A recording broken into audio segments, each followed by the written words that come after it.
पूतना राक्षसी है। कंस ने उसको बताया कि मेरे शत्रु ने 84 कोस में कहीं जन्म ले लिया है, लेकिन मुझे जगह नहीं पता कहां जन्म लिया है। पूतना बोली चिंता मत करो, 10 दिन के भीतर पूरे 84 कोस में जितने बालकों ने जन्म लिया है मैं सबका सूची निकलवाती हूं, और जिस जिसने जन्म लिया सबको मार दूंगी मैं, कोई नहीं बचेगा। उन्हीं के बीच में आपका शत्रु कृष्ण भी मर जाएगा। कंस ने कहा जाओ करो इस क्रिया को। और पूतना अत्यंत सुंदरी रूप धारण करके घर घर जाती है और अपने रूप के प्रभाव से घर के जनों को आकर्षित कर लेती है। उनके छोटे नवजात बालक को गोद में लेकर के अपना पयोधर विष पिला करके और मार देती है। यह मानवीय स्वभाव हमेशा से रहा है कि वो सुंदरता, वो वस्त्र और व्यक्ति के लटके झटके जो होते हैं उन पर बहुत जल्दी आकर्षित हो जाता है। समझ रहे हैं बात को? यदि कोई व्यक्ति जैसा ठाकुर जी ने बनाया वैसा नहीं है, एक्स्ट्रा अपने आप को निर्माण कर ले, थोड़े विचित्र से बाल कर ले, विचित्र सा अपना मुखमंडल बना ले, थोड़े बढ़िया से कपड़े पहन ले, थोड़ा ज्यादा एक्स्ट्रा ऑर्डिनरी लगने लग जाए तो हमारा विश्वास सहज हो जाता है उस पर, और यहीं हम लोग फंस जाते हैं। मैं हमेशा कथा में कहा करता हूं, प्रभाव नहीं स्वभाव देखो। आपको जान के आश्चर्य होगा, प्रभु श्री राम जब धरा धरती पर आए थे उस समय राम जी से ज्यादा प्रभाव रावण का था। हिरण्यकश्यप जब पृथ्वी पर था तब नृसिंह भगवान से ज्यादा प्रभाव हिरण्यकश्यप का चल रहा था। प्रभु श्री कृष्ण जब ब्रजमंडल में जन्मे उस समय कंस का प्रभाव ज्यादा था। तो प्रभाव ज्यादा होना कोई बड़ी बात नहीं है, राक्षसों का भी रहा है, उस पर आकर्षित मत हुआ करो। यदि किसी का प्रभाव आपको अपनी ओर खींच भी रहा है तो उस समय कथा को याद कर लेना, बोले भाई ये देखो इसका चलना हमको अच्छा लगा, इसका पहनाव अच्छा लग रहा है, इसका बोली चाली अच्छी लग रही है, इसके लटके झटके अच्छे लग रहे हैं, लेकिन वास्तविक इसका जो अंतरंग गुण है जब तक वो पता ना चल जाए तब तक मैं इसके समीप नहीं जाऊंगा। ये विचार होना चाहिए। चाहे आपके मित्र संबंध हो, चाहे आपका विवाह संबंध हो, चाहे आपके माता पिता बहन बंधुओं के अलावा किसी से भी संबंध हो, प्रभाव मत देखिएगा, स्वभाव। पूतना का रूप इतना सुंदर है और उसके वस्त्र आवस्त्र इतने सुंदर हैं कि सब उस पर रीझ गए। बहुत ध्यान से सुनिएगा। जैसे ही सभा में प्रवेश करती है सब आकर्षित हो जाते हैं, कहते अरे अरे आपके बालक को जरा मैं गोद में खिला लूं, तुरंत बालक दे देते हैं। खिलाते खिलाते खिलाते समय पाते ही अपने पयोधर में जहां वो विष लगा के गई है दे देती है, मुख में मर जाते हैं बालक। और ऐसे ही मारते हुए पहुंच गई गोकुल। सब नाच रहे हैं, नंद घर आनंद भयो जय कन्हैया लाल की, यशोदा के लाला भयो, नंद जी को लाला भयो जय कन्हैया लाल की। पूतना आई और जैसे ही पूतना का आगमन हुआ, जिस जिस स्थान से पूतना निकलती है सबको अपनी ओर आकृष्ट कर लेती है, आकर्षित कर रही है। कोई उसके रूप को देख रहा है, कोई उसके वस्त्र देख रहा है, कोई उसकी चाल देख रहा है, कोई उसकी ढाल देख रहा है, कोई किसी पर मोहित, कोई किसी पर मोहित। और जो जो मोहित होते जा रहे हैं उन सबका भजन टूटता जा रहा है। एक बात सुनिएगा, भक्ति की राह पर, भक्ति के पथ पर जो वस्तु, जो व्यवहार, जो क्रिया आपको भगवत विमुख कर रही है वही पूतना है। कल कथा में बहुत मन लगा और आज कथा सुनते सुनते कहीं ना कहीं मन विचलित हुआ, कोई और चिंतन आ गया। वो चिंतन जिसका आया है वही पूतना है, उससे सावधान रहिएगा, उससे बचिएगा। समझ में आ रही है बात?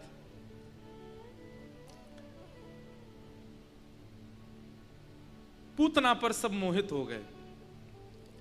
पूतना ने जैसे ही नंद भवन में प्रवेश किया तो यशोदा मैया ने जैसे ही पूतना को देखा, पूतना को देख करके मन में एक बार को एक एक एक किंचित भाव आया, अरे विधाता तैने बहुत बुरा कियो मेरे संग, मेरो लाला इतने विलंब ते भेजो, यदि पहले ही भेज दे तो यही तो ब्याह कराती अपने लाला को, देख कितनी सुंदर है, अरे या के वस्त्र कितने सुंदर, या के नेत्र कितने सुंदर, या के आभूषण कितने सुंदर।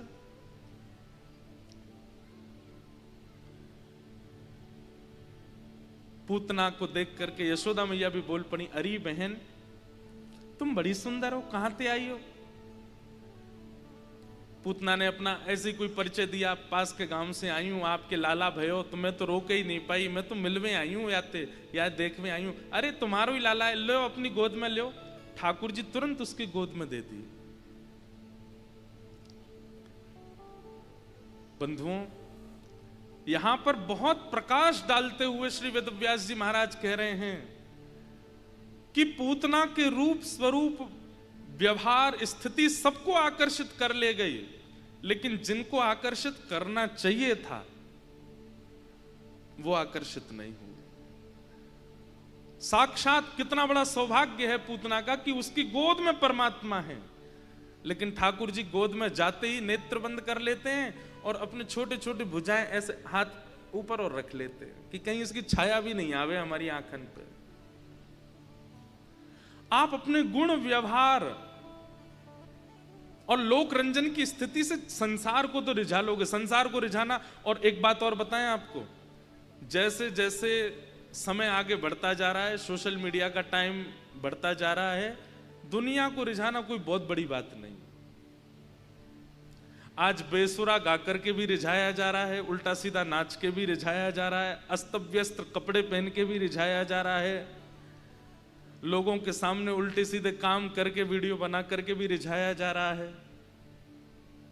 अंगूठा छाप बिना पढ़े लिखे फालतू के काम करने वाले लोगों के भी 1-1 करोड़ फॉलोअर हैं। कोई बड़ी बात नहीं है दुनिया को रिझाना। एक बात बोल दूं कान पकड़ के सॉरी बोलते हुए, ये सब पूतना है, इनसे सब रीझ रहे हैं, इनसे सब रीझ रहे हैं।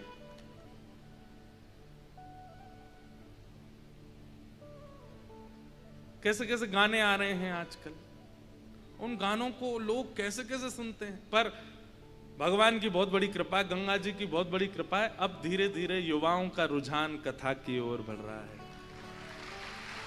धीरे धीरे हमारे युवा भाई बंधु कीर्तन सुनते हैं, संकीर्तन सुनते हैं, छोटे छोटे बच्चे आते हैं हमसे मिलने।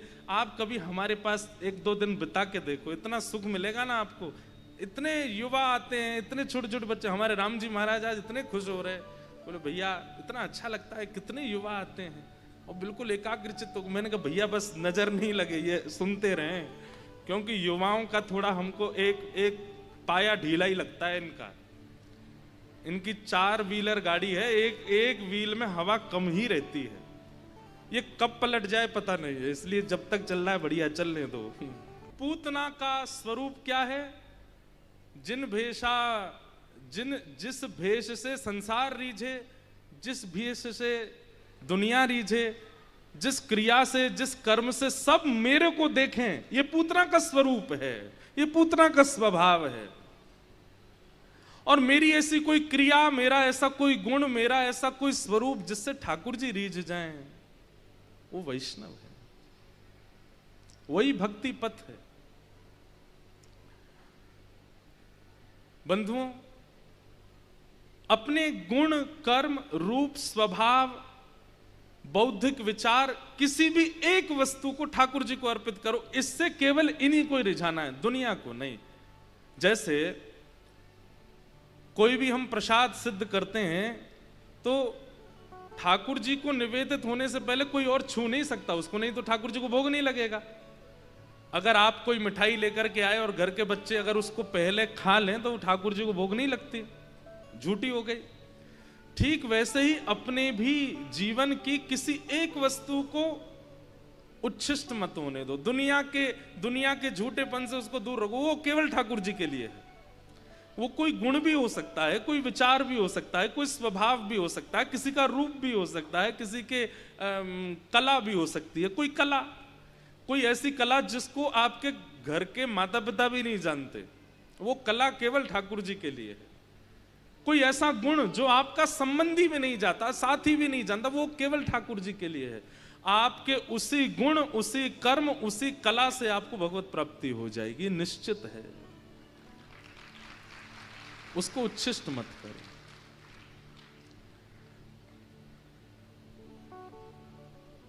तो पूतना का स्वभाव क्या है? वो सबके रंजन के लिए आई है, सब मुझसे रीझ जाएं, मेरे पर आकर्षित हो जाएं। पर उसके चित्त में एक बार भी नहीं आया कि परमात्मा रीझ जाए। इसलिए ठाकुर जी के इतने समीप जाने के बाद भी भगवान के नेत्रों की अधिकारिणी नहीं बनी पूतना। ठाकुर जी ने नेत्र बंद कर लिए। यशोदा मैया किसी कारण से थोड़ी बाहर गई, पूतना ने तुरंत योजना बना करके अपना पयोधर जैसे ही भगवान के मुख में दिया, आहा, ठाकुर जी ने उसका पयोधर पीना प्रारंभ किया। पहले तो भगवान धीरे धीरे पीते रहे और थोड़ी देर बाद जैसे ही ठाकुर जी को लगा कि भाई, अच्छा, इसके पीछे सुबोधनी जी में श्रीमद वल्लभाचार्य जी महाराज वर्णन करते हैं कि ठाकुर जी ने पहले उसके दुग्ध को पिया, फिर उसके पयोधर पर लगे विष को पिया, उसके रसतत्वों को पिया, उसके पुण्यों को पिया, उसके पापों को पिया, और अंत में गाढ़म कराभ्याम भगवान प्रपीड्य तत् प्राणी समम रोष समन्वितो पिबत समुंच मुंचाल मित प्रभाषणी निष्पीड्यमाना खिल जीव वर्मणि। अब यहां पर एक बात आती है कि ठाकुर जी ने पूतना के प्राण क्यों पिए? पी गए ठाकुर जी उसके प्राणों को। कह रहे हैं ठाकुर जी उसके प्राण पी रहे हैं। एक प्रकार से पी रहे हैं का मतलब क्या है? स्वीकार कर रहे हैं, अपने भीतर धारण कर रहे हैं। बोले पूतना इतनी पवित्रा नहीं है, पूतना इतनी शुभ नहीं है, पूतना इतनी अच्छी नहीं है, ठाकुर जी उसके प्राण क्यों पी रहे हैं? तो हमारे श्रीमद वल्लभाचार्य जी महाराज इसका कितना सुंदर उल्लेख करते हैं। बोले कि भैया ठाकुर जी पूतना के प्राण नहीं पी रहे हैं, तो बोले ये जितने बालकों को मार करके आई थी उन सब के प्राण इसके भीतर थे, उन सब के प्राण निकाल रहे हैं। ठाकुर जी ने जैसे ही पूतना के प्राणों को पिया, पूतना के भीतर से प्राण निकाले। अब देखो एक बात सुनो, कहते हैं कि नंदोत्सव 6 महीने तक चलता रहा और पूतना कब आ गई? 6वें दिन ही आ गई थी ठाकुर जी के जन्म के बाद। और पूतना ठाकुर जी के पास आने से पहले 150 से ज्यादा बालकों की हत्या करके आई है। 84 कोस के ब्रजमंडल में 150 बालक मर जाएंगे तो फिर ब्रजमंडल उत्सव मनाएगा? नंदोत्सव मनाएगा? नहीं। इतने बालक मर गए थे तो ठाकुर जी ने पूतना के भीतर से उन समस्त बालकों के प्राण निकाल करके पुनः उनको जीवित किया। तो जिन जिन घरों के बालक मरे वो सब व्याकुल हो गए थे, लेकिन थोड़ी देर में ही उनके बालक जीवित जब होने लगे तो ठाकुर जी का उत्सव और प्रगाढ़ हो गया। वे सब भी नाचने लगे, अरे भैया ये नंद जी के लाला की कृपा है, वो जब ते आयो ब्रज में, देखो हमारे बालकन की श्वास रुक गई, धड़कन रुक गई, लेकिन फिर जीवित है गए। इसलिए वह उत्सव 6 महीने तक और चलता रहा। सब लोगों को विश्वास हो गया कि नंद जी को जो लाला है ये कोई शुभ संकेत है। ठाकुर जी ने उनके प्राण निकाले और पूतना अपने रूप में आ गई। विशाल उसका भयंकर मुख, बड़े बड़े सींग प्रकट हो गए, नाखून प्रकट हो गए। राक्षस का जो स्वरूप होता है अपने रूप में, जैसे ही वो आई, ठाकुर जी ने अब अपने हाथ हटाए, अब देखा पूतना को। इसके पीछे हमारे आचार्य चरण क्या कहते हैं, बहुत ध्यान से सुनिएगा। जिस प्रकार विदेश पढ़ने के लिए गया हुआ बालक 2 साल बाद लौट करके आता है, 3 साल बाद लौट के आता है या 5 साल बाद लौट के आता है, और मां को यदि अपने बालक के स्वभाव व्यवहार में परिवर्तन दिखता है, अब वो पहले जैसा सहज नहीं है, पहले जैसा सरल नहीं है, पहले जैसा उसका स्वभाव नहीं, मां को बड़ी पीड़ा होती है। इसको मैंने चलना सिखाया, इसको बोलना सिखाया, इसको पढ़ा पढ़ा करके मैं इसको पास कराती थी स्कूल में, इसको इंजीनियर बनाया, विदेश भेजा, और आज ये इतना विपरीत होकर के आया है। अब हमारे पास बैठता नहीं, हमसे बोलता नहीं, बात करता नहीं, अब इतना बदल गया। माँ कहेगी नहीं पर उसको बहुत पीड़ा होती है। अरे ये तो मैंने बहुत लंबी बात बोल दी। सुबह सुबह जब बालक जब 4 साल का हो जाता, उसको पहली बार स्कूल भेजती है ना माँ, उसके जूते बांधेगी, उसको बेल्ट लगाती है, टाई बांधती है, उसको पीछे बैग टांग देती है, गले में उसके एक बोतल लटका देती है, उसके बाल काट देती है, बढ़िया उसको सुंदर बनाती है। बालक रोता है, माँ मुझे नहीं जाना, तो उसको बहुत समझाती है, देख तू जाएगा पापा की तरह बन जाएगा। फिर वो उसको बड़ा समझाती है। बस में बैठाती है तो और रोता है। उस समय माँ नहीं रोती, माँ भी बहुत रोती है, उसको भी बड़ी, क्योंकि जब से जन्म लिया अब 4 साल बाद पहली बार दूर जा रहा है। कितनी देर के लिए जाते हैं छोटे बच्चे? 2 घंटे के लिए जाते हैं बस। 2 घंटे में माँ इतनी विचलित हो जाती है, 12 बज गए, कब आएगी बस, कब आएगी, अभी तक आया नहीं, फोन कर देगी, ड्राइवर भैया कहाँ हो, बोले बस आ गया गेट पे। तो पहले ही माँ आ जाती है, और जैसे बालक उतरता है ना बस से, एक दिन 2 घंटे के लिए दूर किया हुआ बालक भी माँ को पहले से दुबला दिखने लगा। एक दिन में ही दुबला हो गया, देखो कैसे इसके बिल्कुल गाल लाल पड़ गए हैं, कमजोर हो गया है। मतलब ये बात मैं क्यों बता रहा हूं? एक जन्मदात्री मां जिसने आपका निर्माण किया, वो आपके भीतर इतना सा भी परिवर्तन बर्दाश्त नहीं कर पाती। और हमको दुनिया में भेजने वाले ठाकुर जी जब हमको अत्यंत परिवर्तित देखते हैं तो उनको कितनी पीड़ा होती होगी। हम जैसे भी हैं, हमको ठाकुर जी ने बनाया। हमारा व्यवहार, स्वभाव, क्रिया, विचार सब ठाकुर जी ने बनाई है। दुनिया से सब छुपा के रखो, लेकिन ठाकुर जी से नहीं। मैं एक बात कहा करता हूं कि हमारे श्री कृष्ण वंशी ही क्यों बजाते हैं? इतने सारे वाद्य हैं हमारे हिंदू वैदिक परंपरा में, ठाकुर जी ने वंशी को ही क्यों चुना? क्योंकि वंशी में छिद्र है, वंशी पोली है, ये गुण नहीं है, ये अवगुण है। लेकिन उसने ठाकुर जी के आगे अपने अवगुणों को छुपाया नहीं, प्रकट कर दिया। इसलिए ठाकुर जी ने उसको, अब तबला रखा है वहां, भैया बजाते हैं तबला, ढोलक, ये सब पोले हैं भीतर से, लेकिन अपने पोलेपन को छुपाते हैं। वो भैया पीछे खींच रहे हैं वायलिन, वो भी पोली है भीतर से, लेकिन अपने पोलेपन को छुपाती है। सितार हो, वीणा हो, कोई भी साज हो, सब एक से एक साज हैं। मेरा प्रिय साज है सितार, लेकिन सब पोले होते हैं, लेकिन अपने पोलेपन को छुपाते हैं। बाह्य आवरण से ऐसे दिखाते हैं हम कितने सुंदर, भीतर से सब पोले हैं। लेकिन वंशी पोली है, लेकिन छुपाती नहीं। इसलिए ठाकुर जी अपने अधर पर धारण करते हैं कि तुम में दोष है, लेकिन फिर भी तुम मेरे सामने उसके सन्मुख प्रकट हो गए, तुमने उसमें ज्यादा विचार नहीं किया। हमारे वृंदावन के लाला कितने लाडले हैं, इनकी करवट का भी उत्सव होता है।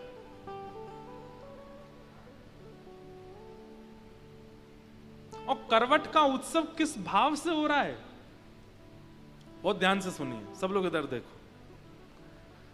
करवट का उत्सव इस भाव से कि ब्रजवासी इतने उत्सुक हैं कि लाला कब बोलेगो, कब चलेगो, कब हमारे पास आवेगो, कब कब कब या की गति आवेगी।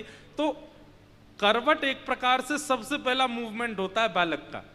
तो पहली बार करवट ली है, तो इसलिए ब्रजवासी इतने खुश है कि बस अब करवट ले ली, कल को पाम भी चलावेगो, फिर गुटमुन भी चलेगो, फिर बैठना सीख जाएगो, और फिर एक दिन चल चल के हमारे घर आयो करेगो। तो ब्रजवासियों को इतनी उत्सुकता हुई कि करवट लेने पर ही उत्सव मना दिया। और छोटा मोटा उत्सव नहीं मना, खूब विशाल झड़ा भंडारा। झड़ा भंडारा मतलब 84 कोस के ब्रजमंडल में किसी के घर पर चूल्हा नहीं जला, सब नंद भवन आए रोटी खावे। क्यों? करवट लिया आज लाला ने। जिनके आप दर्शन करते हो, राधा रमन हो, राधा वल्लभ हो, बिहारी जी हो, बड़े लाडले लाला, बड़े लाडले।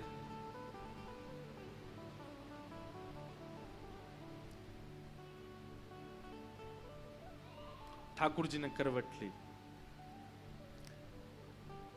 सब ब्रजवासियों की भीड़ लग गई लाला की करवट देखने की। अब ये करवट कब लेगो? अब लाइन लगा के सब देख रहे हैं, लाला करवट ले। अब बालक कोई आपके कहने से थोड़ी लेगा, वो तो जब उसका मन सब ब्रजवासी देख रहे हैं कब लेगो, जैसे ही ठाकुर जी पलटा मारे, ओहो जय जयकार होने लग जाए, नाचे गावे। लाला ने करवट ले ली और ठाकुर जी तो जय जयकार सुन के रोने लगे। यशोदा मैया बोली, अरे ये सब ब्रजवासी ऐसे आ जाएं। सब लाला को लेकर के घूम रहे हैं। तभी वहां सक्टासुर नाम का एक दैत्य आ गया। ठाकुर जी एक सकट के नीचे, सकट कहते हैं बैलगाड़ी को, बैलगाड़ी के नीचे सो रहे थे। मैया ने झूला बना दिया, वहां के नीचे सो रहे। इतने में ही सक्टासुर दैत्य आ गया। भगवान ने पाद प्रहार से सक्टासुर का वध कर दिया। बोलो सक्टासुर मर्दन गोपाल की।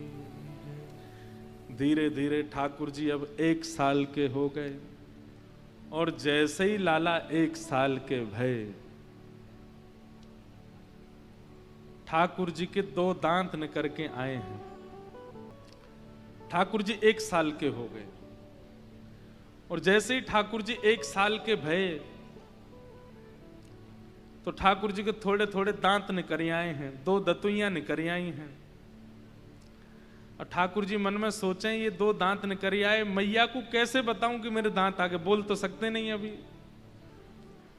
तो बगल में दाऊ दादा लेटे थे।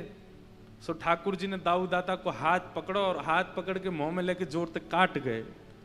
और जैसे ही ठाकुर जी काटे, यशोदा मैया तो दूर कहीं काम कर रही, दाऊ दादा, अरे मैया खागो खागो खागो मोए खागो। यशोदा मैया दौड़ी दौड़ी आई, अरे ए दाऊ तू काय को खींचे, काय को चिल्ला रहो है? मैया देख लाला मोए खागो। मैया बोली, वाके केवल मसूड़े हैं, वाके दांत तो है ना है, वो कितनी जोर से खा जाए तेरे लगेगी तो है ना। ना मैया देख। जैसे ही मैया ने देखी तो ठाकुर जी के 2 छोटे छोटे दांतों के चिन्ह बने हैं दाऊ दादा के हाथ पे। वो देख करके मैया ने दाऊ दादा को हाथ छोड़ो, लाला लाला ने मुंह दिखाइयो। और ठाकुर जी के ऐसे होठ ऊपर करके मैया ने जब 2 दांत देखे, मैया तो बलैया लेने लगी, आरती लेके आई, लाला की आरती करने लगी। दाऊ दादा बोले, वाह हमें खागो और या की आरती हो रही है ऊपर से। मैया ने जाके रोहिणी मैया को बताई और मैया पूरे ब्रजमंडल में हवा की तरह बात फैल गई, लाला के 2 दांत निकल आए। अब तो ब्रजमंडल के सबरे ब्रजवासी आ गए और सब आमे, लाला ने हमू दिखाए थे कैसे दांत हैं तेरे। कोई अपनो हाथ कटवावे, कोई अपनी उंगली कटवावे, कोई अंगूठा कटवावे। ठाकुर जी से कटवा रहे हैं सब, और जैसे ही वो चिन्ह बन जाए सब अपने सिर से लगावे। अरे मैया तेरे लाला के 2, अब तो बस नेक और दिना रुकनो है, चलन लगेगा तुम्हारो लाला। सब इतने प्रसन्न हैं। ये आनंद ही श्री कृष्ण है, जो हर स्थिति में सुख दे रहे हैं, जो हर स्थिति में उत्सुकता दे रहे हैं, वही श्री कृष्ण है। अब यशोदा मैया लाला को लेकर के बुलवाती हैं। लाला बोल मैया, ठाकुर जी नहीं बोलते। फिर दाऊ दादा ले जाते हैं, बोले लाला बोल भैया, ठाकुर जी नहीं बोलते। नंद बाबा गोद में ले जाते हैं, बोले लाला बोल बाबा, ठाकुर जी नहीं बोलते। सबरे पीछे पड़े रहे, लाला बोले ही ना है, लाला बोले ही ना है। एक दिन यशोदा मैया अपनी गोद में लेके गौशाला में घूम रही थी और जैसे ही गैया के पास गई तो ठाकुर जी गैया की ओर उंगली करके बोले मैया गैया। और जैसे ही ठाकुर जी बोले गैया, यशोदा मैया बोली लाला दोबारा बोलियो, बोले गैया। ठाकुर जी ने सबसे पहला शब्द उच्चारण पृथ्वी पर आकर के किया गैया। और गैया बोलने के बाद मैया बोली लाला एक बार बोल दे मैया। ठाकुर जी बोले मैया। गैया से प्रारंभ किया, फिर मैया बोले।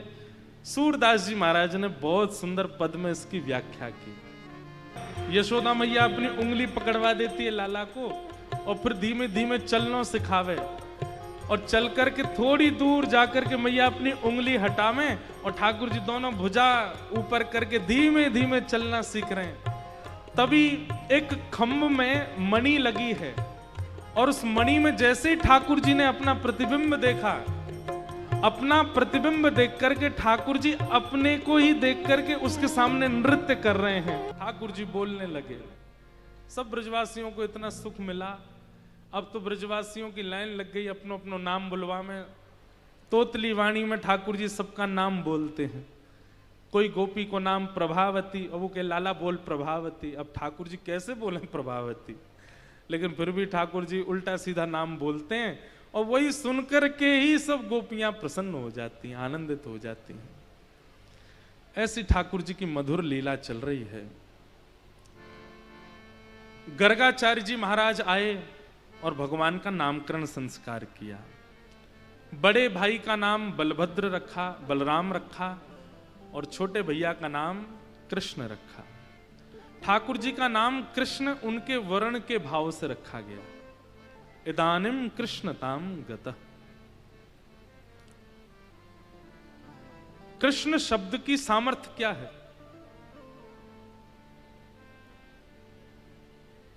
कृस्तु भूवाचक शब्द है। पृथ्वी के स्वामी को कृषि कहते हैं, और ण जो है वो निवृत्ति वाचक है। मतलब इस नाम को गाने वाला व्यक्ति निवृत्ति को प्राप्त होता है,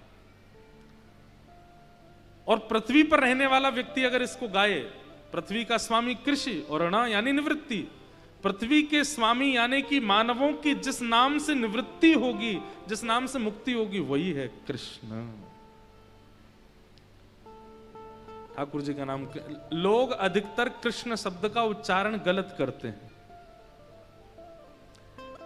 कई लोग कृष्ण कहते हैं, कई लोग कृष्णा बोलते हैं, कई लोग कृष्ण बोलते हैं। बहुत उच्चारण उसका शुद्ध नहीं कर पाते। शुद्ध उच्चारण कृष्ण। जय बोल वृंदावन बिहारी लाल।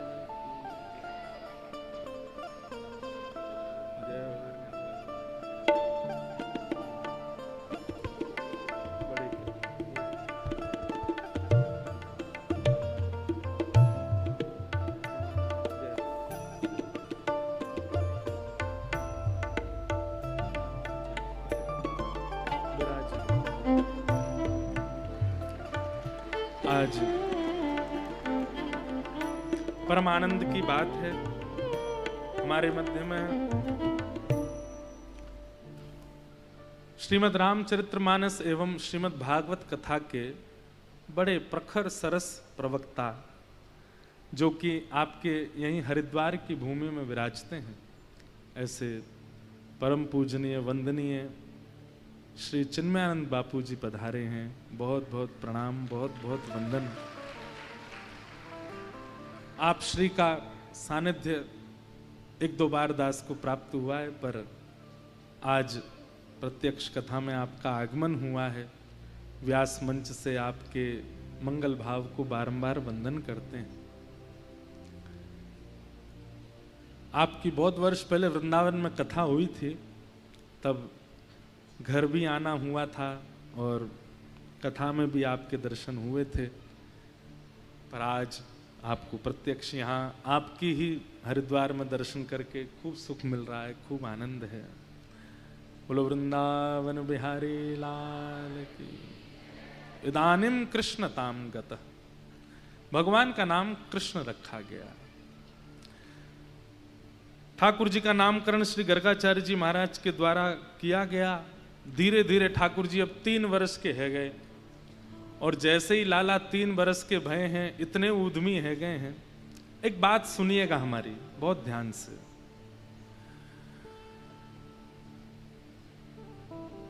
प्रेम अधिक जहां होता है वहां प्रभुता का त्याग किया जाता है। प्रेम अधिक जहां होता है वहां अपनी पदवी का त्याग किया जाता है, और जहां प्रेम नहीं होता ना, वहां केवल प्रेम का आडंबर किया जाता है। ना तो प्रभुता छोड़ी जाती, ना अपनी पदवी का त्याग करता है। बहुत ध्यान से सुनिएगा। श्री कृष्ण परमात्मा है, ईश्वर है, लेकिन ब्रजवासियों ने इतना प्रेम किया है ठाकुर जी से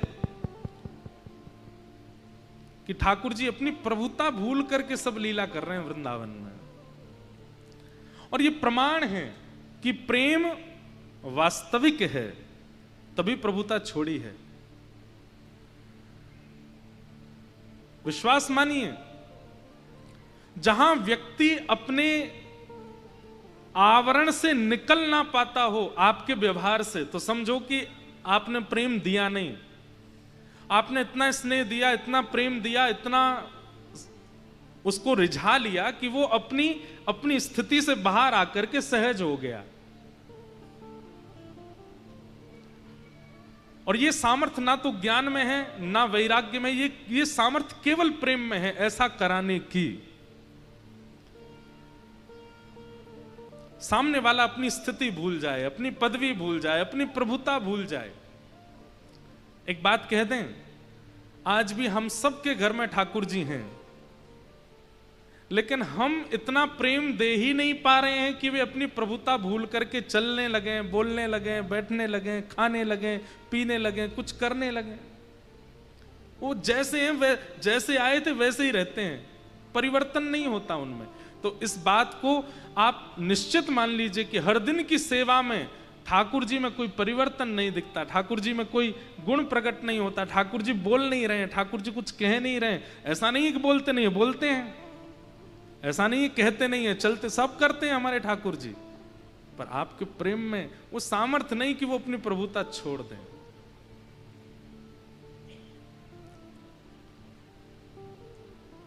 सूरदास जी में वो सामर्थ्य थी, इसलिए ठाकुर जी बोलते थे।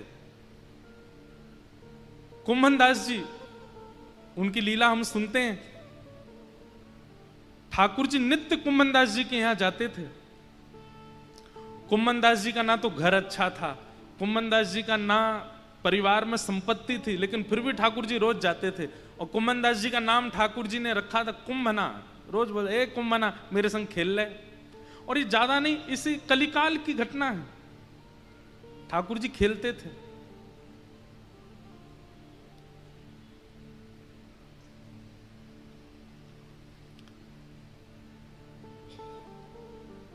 हमारी स्थिति ऐसी बन नहीं पाई है अभी तक कि हम ठाकुर जी से कुछ बुलवा दें, कुछ कहवा दें। जैसे हैं यथावत रहते हैं ठाकुर जी। प्रेम प्रस्तुत करो, उसी से बोलते हैं ठाकुर जी। ब्रजवासियों ने इतना प्रेम प्रकट कर रखा है कि ठाकुर जी अपनी प्रभुता भूल करके ब्रज में लीला कर रहे हैं। श्रृंग्यग्निड्यं जलद्विजकंटकेभ्यः क्रीडा परावति चलौ स्वसुतो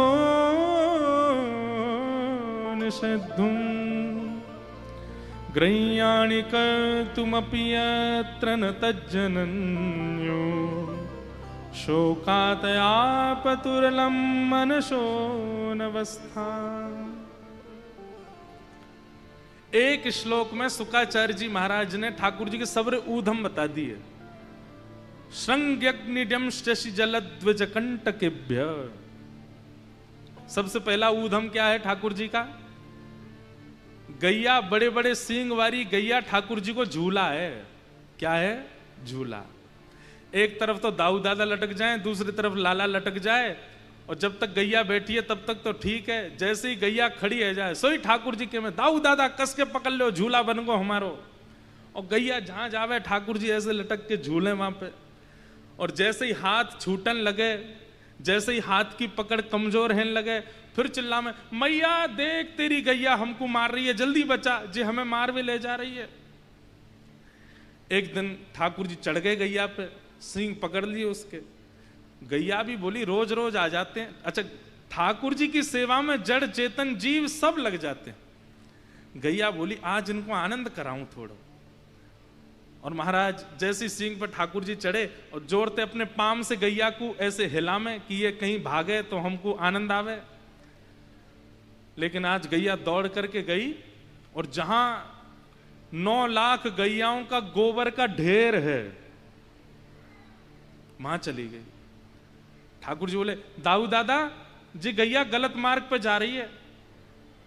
दाऊ दादा यहां गिर गए तो हम तो गोबर में डूब जाएंगे। और वहां जाकर के गैया ने जोर जोर से अपने सींग और हिलाए। अरे जे गैया तो हमको गोबर में फेंक रही है। अरे दाऊ दादा ने एक बच्चियों बच्चियों, इतने में तो दोनों उनके हाथ छूटे और गले गले तक गोबर में ही धस गए। उछट करके मुंह पे आ गए, नाक पे आ गए, आंख पे आ गए। अब गोबर का एक स्वरूप होता है कि वो इतना कोमल भी होता है, लेकिन उसमें अगर पैर वैर फंस जाए तो खूब ताकत लगानी पड़ती है। अब ठाकुर जी फंस गए। यशोदा मैया बोली, लाला, अरे कन्हैया कहाँ है? ठाकुर जी गोबर में से चिल्ला रहे, मैया यहां हूं। बोले, मुझे तो दिखना रहो। अरे मैया गोबर के पास आ।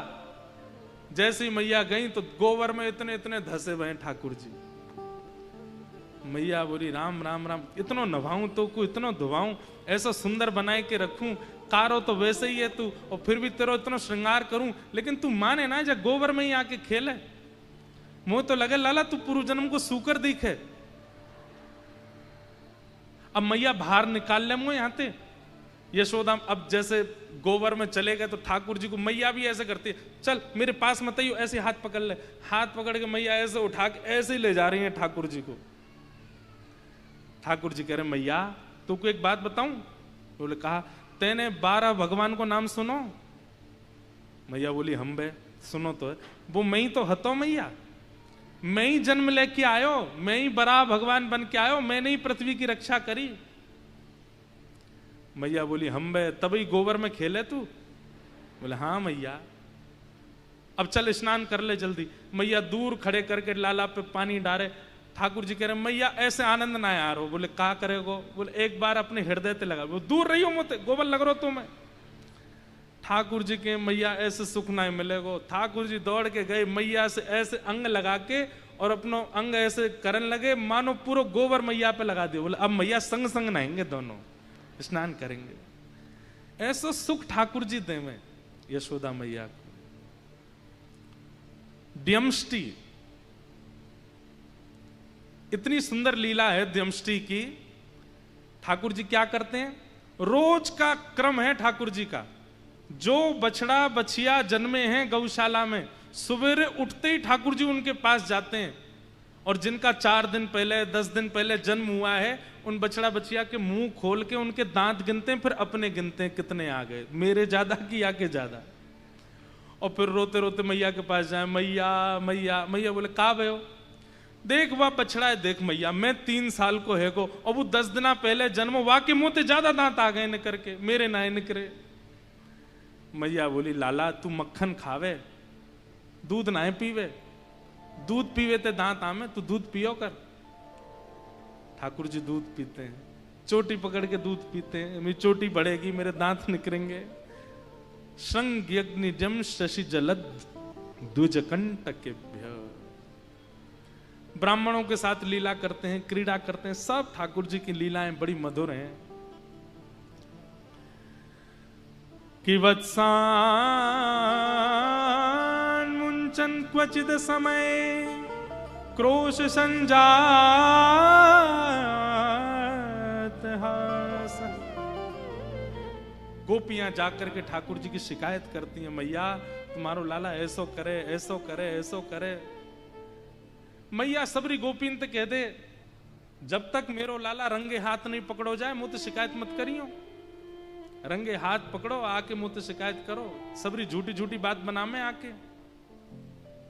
हमारे पूज्य पिताजी महाराज एक भाव गाते हैं कि ये गोपियां उल्हाने लेकर के कृष्ण दर्शन के बहाने से जाती हैं। प्रेमी का एक स्वभाव होता है कि वो अपने प्रियतम को देखने के लिए बहाना ढूंढता है कि क्या बहाना दूं। ये सब गोपियां उल्हाने लगाती हैं और उल्हाने लेकर के जाती हैं यशोदा मैया के पास। देखे बिन कान्हा जब मन नाही माना,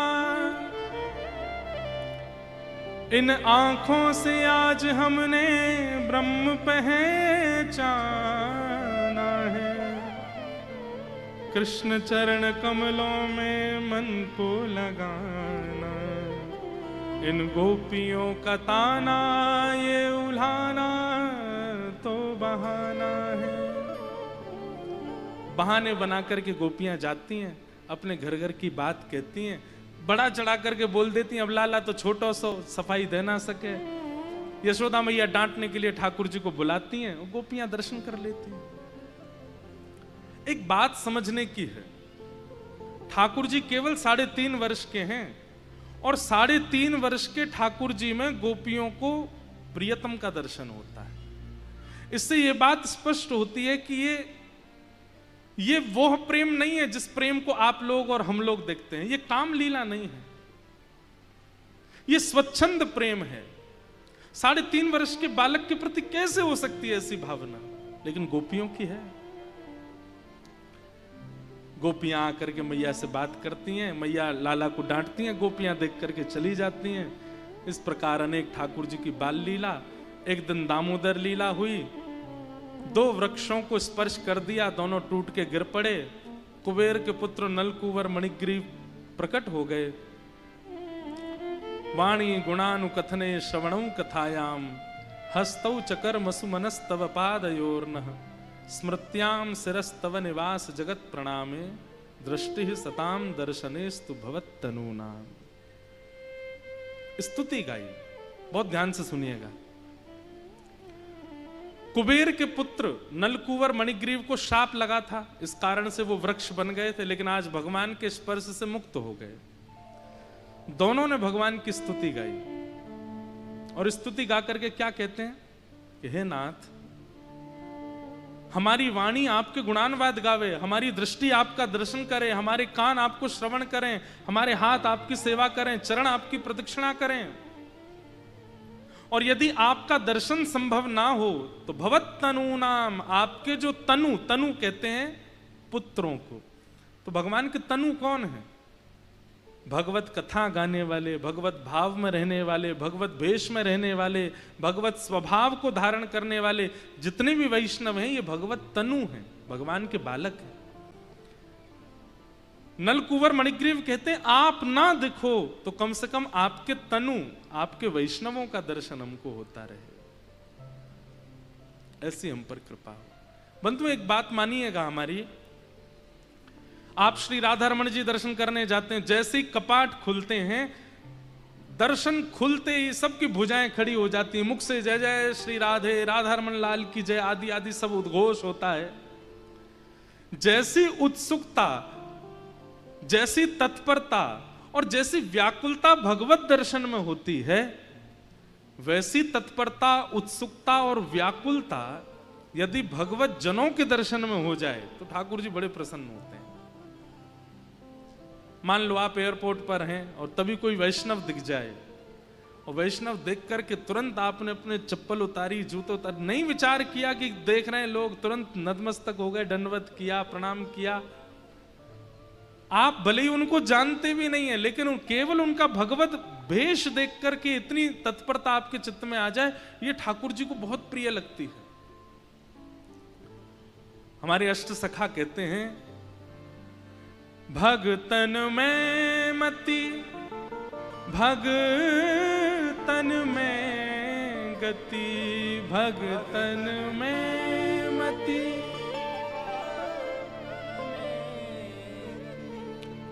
संत चरण रज सदा लुभाने, संत चरण रज सदा लुभाने, जब अपनों करी जाने गिरधर, जब अपनों करी जाने। गिरधर ने आपको अपना लिया, ये कब जानो?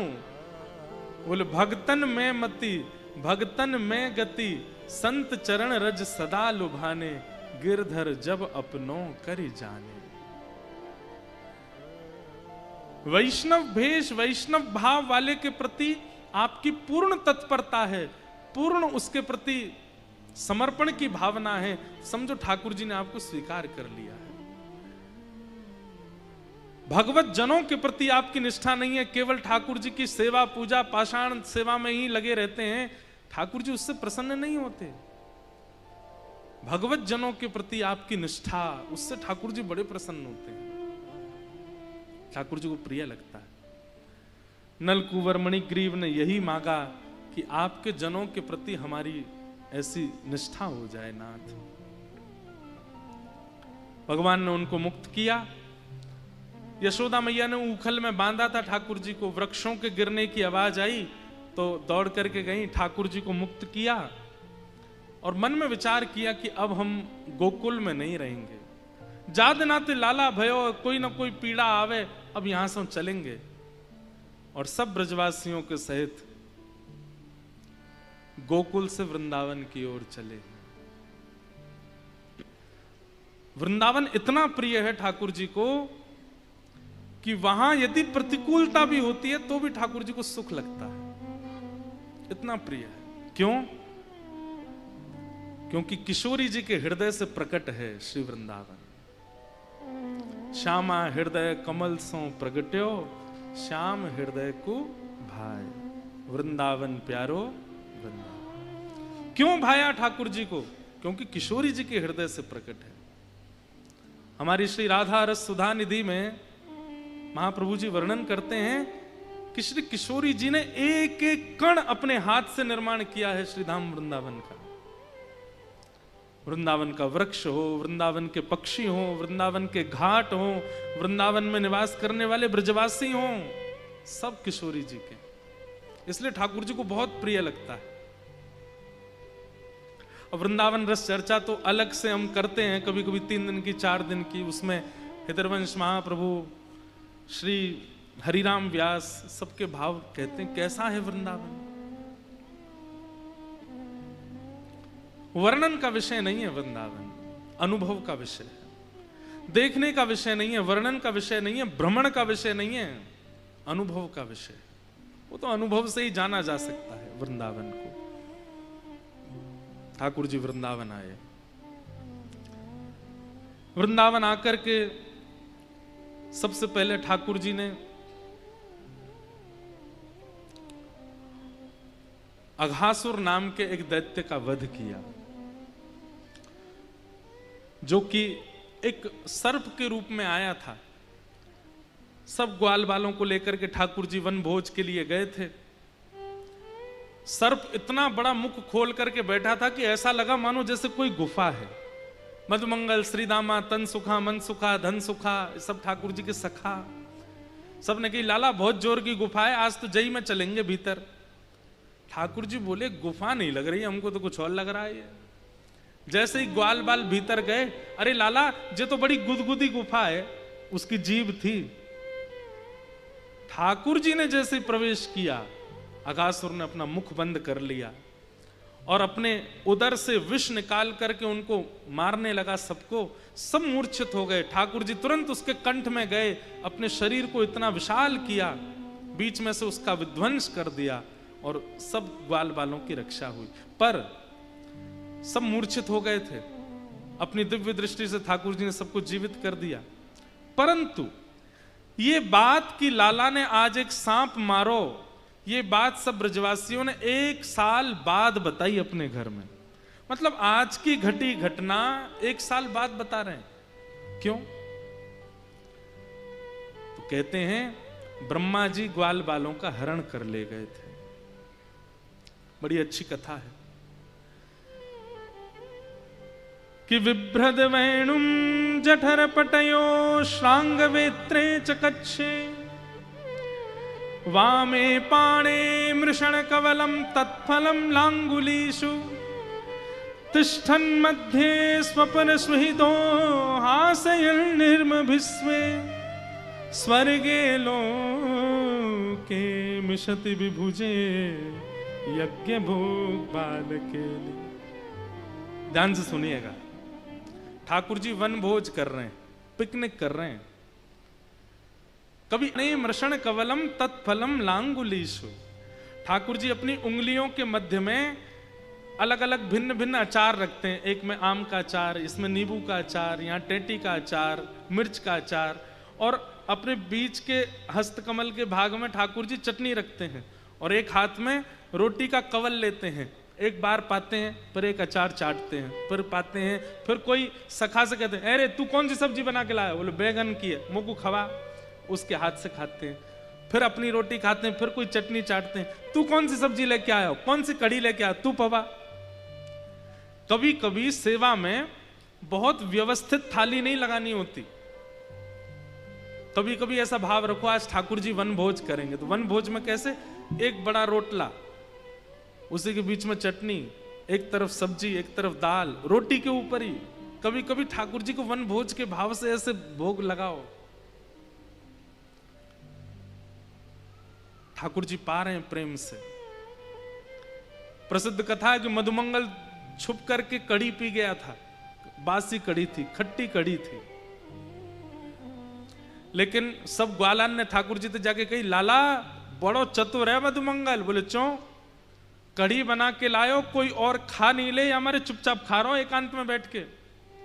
ठाकुर जी बोले दारी के बताऊं अभी। दौड़ के गए, अरे मधुमंगल। मधुमंगल मुंह से लगाए पूरा घड़ा पी रहा था कड़ी का, और जल्दी जल्दी पी रहा था कि कहीं बच नहीं जाए, ठाकुर जी पाएंगे तो खट्टा कड़ी है उनको लगेगा। लेकिन लाला माने ना है, जबरदस्ती मांग ले, या हमारे जल्दी जल्दी पी रहे थे। इतने में ठाकुर जी पहुंच गए, मधुमंगल क्या कर रहा है? मधुमंगल ने जैसे ही मुख से हटाई, कछु ना लाला। अच्छा हम ते कड़ी छुपा के खा रहे है ना? लाला बात वो ना है, 3 दिन आते घर में कछु बनो ना है, एक एक कड़ी पा रहे हैं सबरे घर के। अब तू तो राजा को लाला, तेरे घर तो रोज नए नए पकवान बने, हम तो लाला गरीब हैं। 3 दिन पहले की कड़ी धरी, बासी है गई, दुर्गंध आ रही वहां में ते, खट्टी है गई। तू खावेगो तो तू को कर्कश लगेगी, या हमारे एकांत में खा रो। और तू माने ना है, सामने बैठतो तो जरूर खातो, या हमारे एकांत में खा रो। ठाकुर जी बोले बिना चाखे कैसे जानूं कि खट्टी है? तेरे कहवे ते थोड़ी मानूंगा मैं तो चाखूंगा। मधुमंगल बोलो अब तो लाला में सबरी पा गए हो, या मैं तो बच्ची ना है। ठाकुर जी बोले हिलियो मत इतकुआ। और ठाकुर जी ने उस ऐसे थोड़ी पकड़ी और अपने समीप लेकर के बोले तेरी नाक पे, होठ के ऊपर और यहाँ पे थोड़े थोड़े कड़ी के कण लगे, मैं इनको चाट लूं? नहीं नहीं लाला ऐसा नहीं। इतने तो ठाकुर जी ने पकड़ के जीभ निकाल के चाट गए। नाक पे, होठ के ऊपर, गाल पे जो जो कड़ी के थोड़े भाव मिले, ठाकुर जी चाट गए। मधुमंगल के नेत्र सजल हो गए, आंसू गिरने लगे। लाला तू इतनो प्रेम मत करे कर हमते, हम ब्रजवासी, हमें तो गोबर की सुगंधी आती रे, हम कछु भी पहन लें, कछु भी खा लें, ना उठवे को ढंग ना बैठवे को ढंग, हम तो ऐसे ही बावड़े से। और तू इतनो प्रेम देवे हमें, हमें ऐसा लगे हम जन कौन है। ठाकुर जी बोले ये भेद बता के तू मुझको अलग काहे को कह रहा है? अरे मैं हूं ब्रजवासी हूं, मैं हूं तेरे जैसा हूं। और भैया कड़ी ने खट्टी तो हती, लेकिन तेरे मुख लग जावे तो मीठी सी लग रही मोहे तो, बहुत अच्छी। मधुमंगल ने ठाकुर जी को हृदय से लगा लिया। बोले लाला तू बहुत प्रेमी है। अब यहां ये लीला चल रही है, लेकिन आकाश से समस्त लीला देख रहे देवता कुछ तो हंस रहे हैं, कुछ भावुक हो रहे हैं, लेकिन ब्रह्मा जी चिंतित हो रहे हैं। ये परमात्मा है, ये सच में भगवान है। सहस्त्र शीर्षा पुरुषा सहस्त्राक्षा कहकर के जिनको निवेदन किया जाता है, ये वही है। खंबायु अग्निम शलिलम महिम च ज्योतिम से सत्वान दृशो द्रुमादीन कहकर के जिनको पूरे विश्व में देखने की भाव कही जाती है, ये वही है। जिनके सामने बैठने से पहले अपरस की भावना रखनी पड़ती है, और अपरस में आया हुआ व्यक्ति भी इनको स्पर्श करने से पहले अपवित्र पवित्रो वा सर्वावस्थांगतो पिवा स्मरेत पुंडरीकाक्षम सबाई अभ्यंतर सूचि कहकर के स्पर्श करता है। इतनी शुद्धता पवित्रता का ध्यान रखना पड़ता है, तब इनके स्पर्श के अधिकार मिलता है। और ये ब्रजवासियों के मुख से मुख लगा के उनकी कड़ी चाट रहे हैं, ये परमात्मा है। ये प्रसंग जब मैं सोचता हूं ना, तो मेरे मन में आती है जब ब्रह्मा की मति घूम सकती है तो मानवों की क्यों नहीं घूमेगी।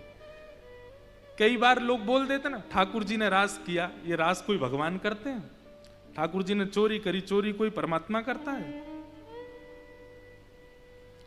आजकल बड़े बड़े इन्फ्लुएंसर भी हैं, वो भी बोलते हैं गोपाल जी की सेवा करते हैं, गोपाल जी को यूं करते हैं। अरे वो परमात्मा, उसको झुंझुना दिखाते हैं, उसके सामने ऐसा करते हैं लोग वृंदावन जाने वाले। आपकी गलती नहीं है, हमारा निर्माण करने वाले ब्रह्मा की भी मति घूमी थी, तो हमारी घूम जाए तो कोई बड़ी बात नहीं है। ठाकुर जी की लीला में संशय उत्पन्न होना ही सामान्य बात है, ब्रह्मा को भी हुआ। लेकिन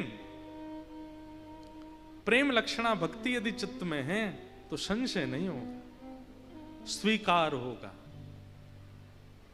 भक्ति का केवल आवरण है, ज्ञान का केवल आवरण है तो संशय उत्पन्न होगा। लेकिन प्रेम लक्षणा भक्ति यदि पूर्ण रूप से चित्त में विद्यमान होगी तो संशय नहीं, स्वीकार होगा। जो कर दें ठाकुर जी, हमारे हितरवंश महाप्रभु कहते हैं, जोई जोई प्यारो करे सोई मोहे भावे, जोई जोई प्यारो करे सोई मोहे भावे, मोहे जोई सोई सोई करे प्यारे, भावे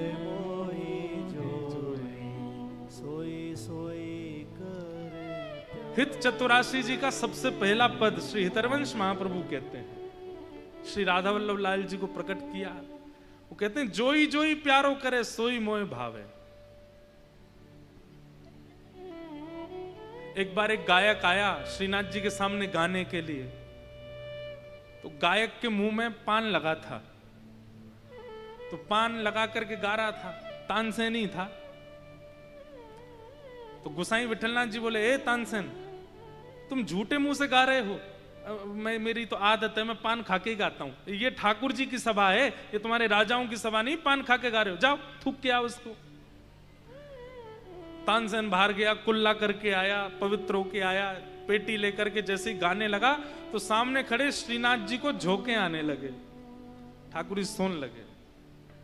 गोसाई जी ने तुरंत पर्दा किया, भीतर गए, जय जय, इतना आलस आ रहा हो कि सो रहे हो?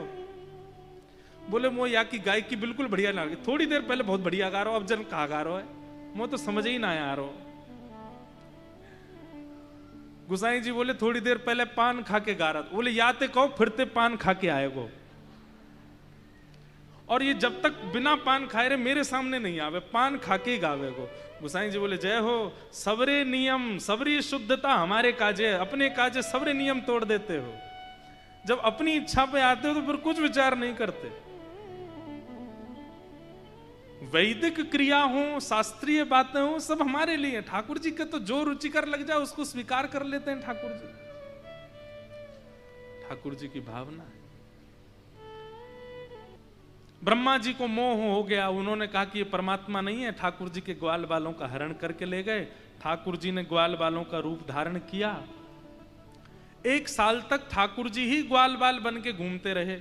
1 साल बाद ब्रह्मा जी को लगा कि ग्वाल बालों के बिना श्री कृष्ण रो रहे होंगे, मैं देखूं। जैसे ही आकर के देखा तो जितने ग्वाल बाल ब्रह्मलोक में सब पृथ्वी पर भी थे। मन में विचार करने लगे ये तो अपराध हो गया, ठाकुर जी से क्षमा प्रार्थना करूं, ग्वाल बालों के सहित क्षमा मांगूंगा तो ही क्षमा प्रार्थी हो सकता हूं। ग्वाल बालों को लेने ब्रह्मलोक गए तो ब्रह्मलोक में जैसे ही ब्रह्मा जी जाने लगे, द्वारपाल बोले कहां जा रहे हो? बोले अरे हम ब्रह्मलोक के ब्रह्मा हैं, भीतर जा रहे हैं। बोले ब्रह्मा जी तो भीतर पहले से ही बैठे हैं, तुम कौन हो? ब्रह्मा जी बोले मेरा रिप्लेसमेंट हो गया इतनी देर में। बोले तुम बहलू पिया हो, असली ब्रह्मा तो भीतर बैठे हैं। भीतर जाकर के देखा तो ब्रह्मा की पदवी पर साक्षात नारायण बैठे थे और ब्रह्मा जी का रूप धारण करके बैठे थे। ब्रह्मा जी ने खूब स्तुति गाई, बोले नाथ मुझसे अपराध हो गया। ठाकुर जी बोले ज्ञान के मार्ग में अपराध होता है, वैराग्य के मार्ग में अपराध होता है, विरक्ति के मार्ग में अपराध होता है, प्रेम के मार्ग में अपराध नहीं होता। प्रेम के मार्ग में अपराध नहीं होता। या तो प्रेम होता है या कुछ भी नहीं होता। तुम प्रेमी नहीं हो ब्रह्मा, इसलिए तुमको संशय लग रहा था मेरी लीला में, ये ब्रजवासी बहुत प्रेमी है।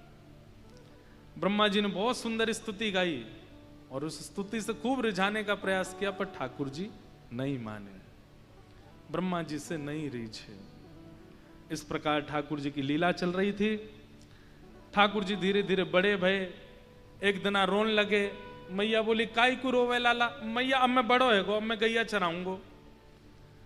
मैया से बहुत जिद करने लगे गैया चराने की, तो नंद बाबा ने कही लाला तू एक काम कर, गैया मत चरा, तू बछड़ा बछिया चरावे जा।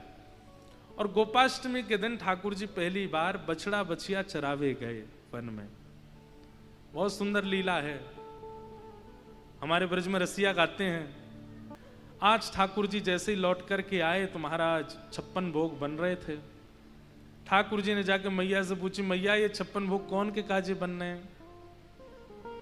मैया ने की बाबा ते जाके पूछ। ठाकुर जी नंद बाबा के पास गए और जाकर के पूछने लगे, बाबा ये 56 भोग की रचना कौन के काजे है रही है? ये इतने 56 भोग सामग्री कौन के काजे बनाई जा रही है?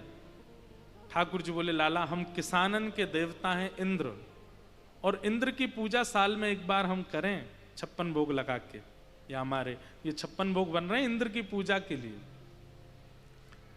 ठाकुर जी ने नंद बाबा से कही, बाबा अगर हम इंद्र की पूजा केवल इसलिए करते हैं क्योंकि हमारी खेती बाड़ी बनी रहे, अतिवृष्टि अनावृष्टि ओलावृष्टि नहीं हो, तो खेती तो सूर्य नारायण की कृपा से भी हो रही है। अगर सूर्य प्रकाशित नहीं करेंगे तो फिर खेती कैसे होगी? वरुण देव यदि रुष्ट हो जाएं तो खेती कैसे होगी? पवन देव नाराज हो जाएं तो खेती कैसे होगी? एक देव के प्रसन्न होने से खेती नहीं हो रही है, सब देवताओं की प्रसन्नता से ही जीवन चलता है पिताजी। लेकिन देवता इतने सारे हैं कि सबको आप वंदन कर नहीं सकते, इसलिए पिताजी जड़ में पानी डालो, वृक्ष अपने आप हरा भरा हो जाता है। इन समस्त 33 कोटि देवतान की एक मूल आधार हमारे ब्रजमंडल में विराजमान श्रीमन नारायण के ही स्वरूप श्री गिरिराज जी गोवर्धन। मेरी मानो तो आप सब ब्रजवासी मिलकर के गोवर्धन की पूजा करो। ब्रजवासियों में कई भाव उत्पन्न हुए, कईयों ने मना किया, लेकिन ठाकुर जी ने सबको समझाया। बोले तुमने कभी इंद्र के दर्शन किए? बोले नहीं किए। बोले मैं वचन दे रहा हूं गिरिराज बाबा के प्रत्यक्ष दर्शन होंगे। आहा, ये बात जैसे ब्रजवासी ने सुनी, सब ब्रजवासी बोले ठीक है लाला देख लियो, दर्शन होने चाहिए। बोले बिल्कुल होंगे, चलो। और सब ब्रजवासी को लेकर के ठाकुर जी गोवर्धन गए। आहा, और ब्रजवासियों की पूजा करने से वो देवता अपनी पदवी का और ज्यादा अहंकार उसके चित्त में आता जा रहा है। और जिसके अंदर अहंकार आवे, जिसमें भाग्य बदलने की सामर्थ्य ना हो, ऐसे देव को वंदन करने की आज्ञा नहीं है। बंधुओं, देव सब हैं, प्रणम्य हैं सब, पर सबकी पूजा नहीं होती है। इसलिए हमारे शास्त्रों में पंचदेव पूजन की आज्ञा की गई, और उनमें श्री नारायण ही गिरिराज जी हैं, गोवर्धन हैं, उनकी पूजा की आज्ञा की गई है। ये ब्रजवासी जाते हैं इंद्र की पूजा करते हैं, इंद्र कोई भाग्य नहीं बदलता बल्कि और मानी हो जाता है इनके पूजा से। इसलिए ठाकुर जी चाहते हैं कि ऐसे का वंदन हो जिससे भाग्य में परिवर्तन आवे। हम सबके भाग्य निश्चित हैं, पर देव पूजा और इष्ट पूजा से भाग्य में परिवर्तन आता है। इसलिए ठाकुर जी चाहते हैं कि भाई ये लोग सब। अब एक और बात है, हमारे ब्रज को भाव ऐसा है कि ठाकुर जी को तो ये कभी प्रणाम करने वाले हैं नहीं, स्वयं भगवान इनके साथ खड़े हैं, लेकिन ये सब ठाकुर जी को प्रणाम नहीं करेंगे। लेकिन ठाकुर जी को प्रणाम करने की जो इतनी विधि बताई गई शास्त्रों में, वो लागू कैसे होगी? तब ठाकुर जी बोले एक मेरा प्रतिनिधि स्वरूप बनाना पड़ेगा ताकि ये उनको प्रणाम करें, मोह तो प्रणाम करेंगे नहीं। ठाकुर जी खूब कहते हैं मैं जय जय हूं, मोह प्रणाम करो। मधुमंगल सीतामा के दोबारा बोलियो लाला कौन है तू? बोले जय जय हूं मैं। चल बात मत बनावे, जय जय आयो, कौन देव को स्वामी है तू? हम तो ये वंदन ना करेंगे, तू तो हमारो लाला है। इसलिए ठाकुर जी विचार कर रहे हैं कि इन ब्रजवासियों को एक बार प्रणाम करवाना है, और वो मुझे नहीं करेंगे, इसलिए क्या करें? तो एक प्रतिनिधि स्वरूप में श्री गिरिराज वहां लेकर के गए। सब ब्रजवासी बोले लाला तेने तो कही कि गिरिराज बाबा दर्शन देगो, अभी तक तो आयो नहीं। ठाकुर जी बोले परिक्रमा तो लगाओ। परिक्रमा लगाई, मानसी गंगा स्नान कियो, पंचामृत अभिषेक कियो, 56 भोग पधराए, इत्र लगा करके श्रृंगार करके गिरिराज शिला को जैसे ही नेत्र बंद करके सब ब्रजवासी बैठे, इतने में ही नेत्र खोल करके देखा तो 4 भुजा वाले श्री गोवर्धन नाथ प्रकट है गए हैं। बोलो गोवर्धन नाथ की। ठाकुर जी बोले, अरे गिरिराज बाबा प्रकट है गए हो। सब ब्रजवासी दंडवत प्रणाम करने लगे। अरे लाला तेने सांची कही, देख सच में गिरिराज बाबा प्रकट है गो। तो ठाकुर जी बोले, इनकी पूजा करेंगे। मैया और नंद बाबा दोनों के हाथ पकड़ के ठाकुर जी ऊपर गिरिराज जी पर लेके गए। सोचो, अपने माता पिता से अपनी पूजा करवा रहे हैं। और ठाकुर जी कह रहे हैं, बाबा जी गिरिराज जी तो तुम नीचे लुढ़क मत जाइए, तुम एक तरफ खड़े हो जाओ, तुम लोग मोह स्पर्श कर दो, मैं ही इनकी पूजा कर दूंगा। ये देख करके तो किशोरी जी और आनंदित हो गई, अपनी पूजा खुद ही कर रहे हैं। रोली लेते हैं ठाकुर जी और श्री गिरिराज गोवर्धन नाथ जी को लगा रहे हैं। पूछ रहे हैं, बाबा तिलक लगाए दूं? ठाकुर जी ही हैं दोनों तरफ। ठाकुर जी कह रहे हैं, हाँ लगाए दो। तिलक लगायो। फिर यशोदा मैया मौन थार बना के लाइए। सो ठाकुर जी कह रहे हैं, नेक मुंह खोल लो, मौन थार खा लो। सो ठाकुर जी ही मुंह खोल रहे हैं। अरे नेक ज्यादा सो खोल लो, तो नेक और खोल रहे हैं। फिर ठाकुर जी खवा रहे हैं और जो बचा हुआ अवशेष है उसको स्वयं पा रहे हैं। ये देख करके तो किशोरी जी इतनी आनंदित हो गई, वाह देखो लीला देखो, खुद को ही खिला रहे हैं और खुद को ही उच्छिष्ट प्रसाद पा रहे हैं। और फिर अपनी ही आरती कर रहे हैं और आरती करने के बाद अपनी ही बलैया ले रहे हैं। ये सब लीला देख करके किशोरी जी भावुक हो गई। यह लीला सब करत कन्हाई, यह लीला सब करत कन्हाई। और अब ठाकुर जी लेकर के गए ब्रजवासियों को, तो सब ठाकुर जी से ही पूछ रहे हैं, लाला कैसे पूजा करनी है, कहाँ पवानो है, सब बताओ। तो ठाकुर जी मॉनिटर बन के खड़े हैं गिरिराज बाबा के नीचे और सबरी सखीन ते कह रहे हैं, कहाँ बना के लाइए, पहले मोह दिखा। तो गोपी दिखावे, देख हम तो मीठी मठरी बनाए, देसी घी में नाय बनाइए तेने, ले जाए वापस। गिरिराज बाबा नाय पावे। अरे लाला ने ऐसा मत करे, पवाए दे। अच्छा ठीक है चली जा, एक पवैयो बाकी मोह दे दियो सबरी लाए के। ऊपर पवाया। अंत में ठाकुर जी किशोरी जी के पास गए, हे श्यामाजू आप ना जाओगी गिरिराज बाबा को पूछवे, देवता प्रकट भयो हमारे ब्रज में। किशोरी जी बोली, मैं सब जानू तुम्हारी लीला। खुद ही ज्यादा सो श्रृंगार करके ऊपर बैठ गए और नीचे ठाकुर जी बोले, या बात को गुप्त रहने दो, बोलियो मत, नहीं तो सबरे पकड़ लेंगे मोए। ब्रजवासी इतने सीधे। मधुमंगल श्रीदामा बोले, लाला जे देवता बिल्कुल तेरे जैसा लगे, देखियो या कि आंख नाक कान होठ सब तेरे जैसे हैं। ठाकुर जी बोले, मैं गैया चरावे आऊं ना गिरिराज जी पे, मेरी गैया को दूध ये देवता पीवे और मैं पीऊं, एक ही गैया को दूध पीवे तो शक्ल मिले हमारी। श्रीदामा बोलो, जे कोई बात है, एक गैया को दूध पीवे तो कोई शक्ल मिले? क्यों, तेने और तेरी बहन ने एक ही मैया को दूध पिया, दोनों की शक्ल मिले कि ना? मधुमंगल बोलो, हम बे लाला मिले तो है, ऐसे ही मेरी और गिरिराज जी की शक्ल मिले।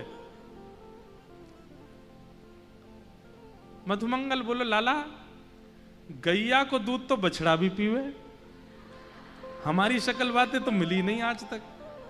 ठाकुर जी बोले, अब बात मत बनावे, चल जितनी बताइए उतनी मान ले। ब्रजवासी इतने भोले हैं, इतने सीधे हैं कि ठाकुर जी छोटी छोटी बात का तर्क देते हैं, ब्रजवासी मान भी लेते हैं, हम ऐसो ही होएगो। सब ब्रजवासी नाच रहे हैं, गा रहे हैं, उत्सव मना रहे हैं, 56 भोग बैठ करके श्री गोवर्धन नाथ जी पा रहे हैं। अब ठाकुर जी ने नख पे गिरिराज जी धारण किए, वो लीला तो हम कल सुनाएंगे, क्योंकि आज